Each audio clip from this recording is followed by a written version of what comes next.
नमस्कार। धार्मिक रतन चैनल में आपका स्वागत है।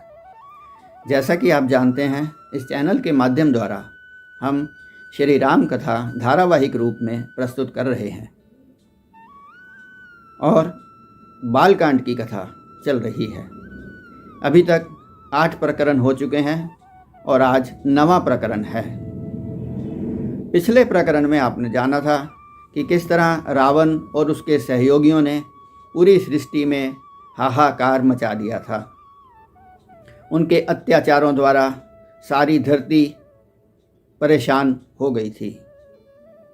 भगवान शंकर ने भी पार्वती को कहा कि जिनके यह आचरण भवानी,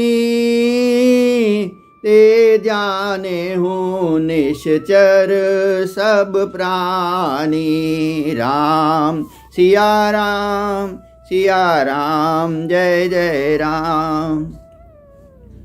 अतिशय देखी धर्म की ग्लानि, परम सभीत धरा अकुलानी। धरती देवी भी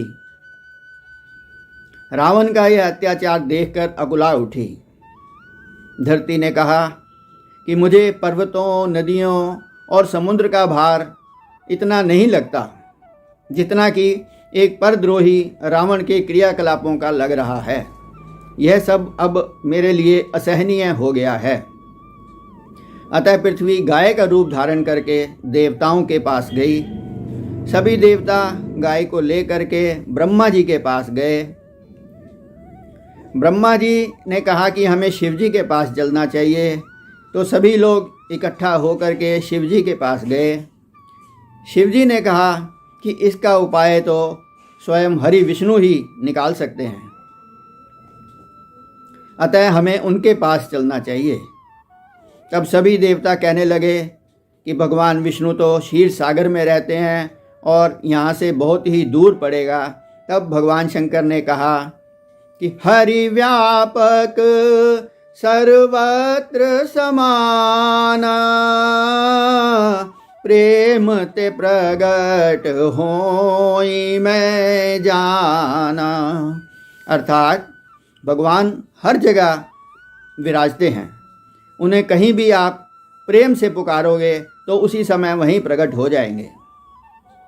यह सुनकर के ब्रह्मा जी ने शिव को साधु साधु कहा और ब्रह्मा जी उसी समय भगवान नारायण की स्तुति करने लगे।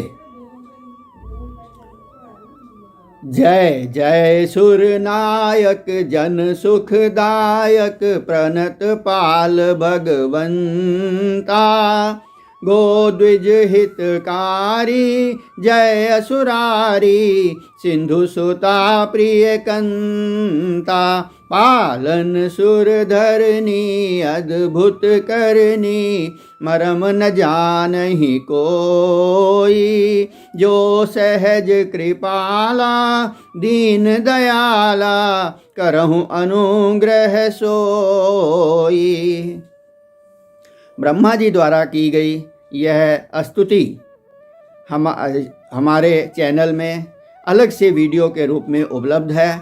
दर्शक वहाँ इसे पूरा सुन सकते हैं।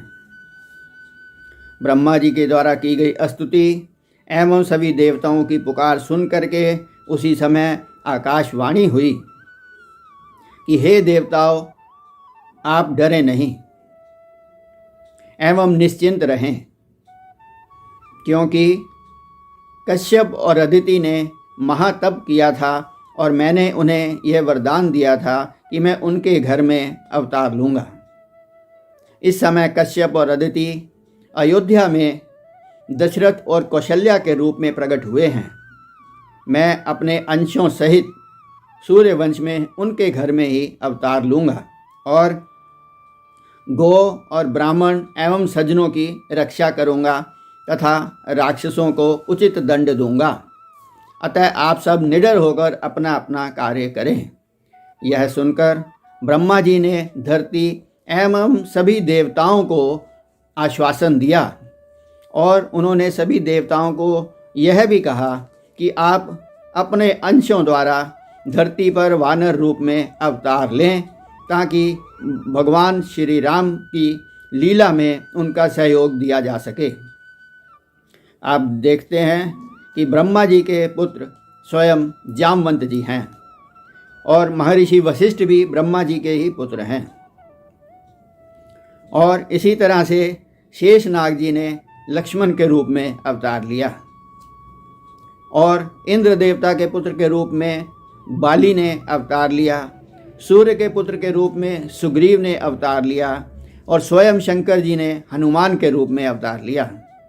इस प्रकार सभी देवताओं ने भी भगवान की लीला में सहयोग देने के लिए विभिन्न रूप धारण किए और धरती पर आकर भगवान के अवतार का इंतजार करने लगे।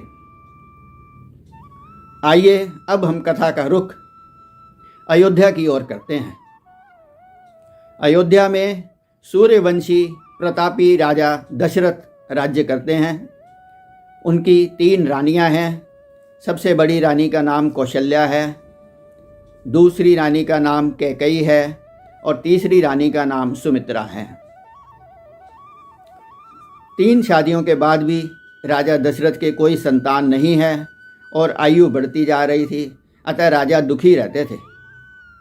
एक बार भूपति मन माही, भई गलानी मेरे सुत नाही। उनको बहुत ही गलानी हुई कि मेरे कोई भी संतान नहीं हुई है। इसलिए एक बार दशरथ जी अपने गुरु वशिष्ठ जी के आश्रम में गए और उन्होंने जाकर के उनको अपना दुख सुख सुनाया और उसका उपाय भी पूछा।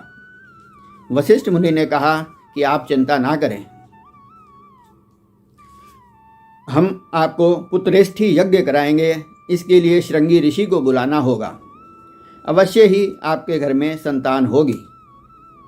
वशिष्ठ जी ने श्रृंगी ऋषि को बुलाकर दशरथ जी के यहाँ पुत्रेष्ठी यज्ञ का आयोजन करवाया और यज्ञ समाप्त होने पर अग्निदेव स्वयं प्रकट हो करके एक पात्र में खीर लेकर के आए और उन्होंने दशरथ जी को वह पात्र दिया और उन्होंने कहा कि यह खीर आप अपनी रानियों में उचित रूप से बांट दें, अवश्य ही आपको संतान प्राप्त होगी। दशरथ जी ने सभी रानियों को वह खीर उचित रूप से बांट दी। ईश्वर कृपा से सभी रानियां गर्भवती हो गई। जब से भगवान कौशल्या जी के गर्भ में आए तब से सारी अयोध्या का वातावरण आनंददायक हो गया। अयोध्या ईश्वर की कृपा से अलौकिक नगरी सी प्रतीत होने लगी। वहाँ भिन्न भिन्न प्रकार के वस्तुएं दिखाई देने लगी और पूरा मौसम ही खुशगवार हो गया, जिससे पता लगने लगा कि यहाँ कुछ बहुत ही शुभ होने वाला है। अब इसके बाद भगवान राम का जन्म होगा। वह आगे की कथा हम आपको अगले प्रकरण में सुनाएंगे। आज का प्रकरण समाप्त करने से पूर्व आइए 2 मिनट के लिए ईश्वर भजन कर लेते हैं। भज मन राम चरण सुखदाई, भज मन राम चरण सुखदाई, भज मन राम चरण सुखदाई, भज मन राम चरण सुखदाई। जिन चरणन से निकसी सुर सरी, जिन चरणन से निकसी सुर सरी, शंकर जटा समाई। भज मन राम चरण सुखदाई, भज मन राम चरण सुखदाई। जय श्री राम। धन्यवाद।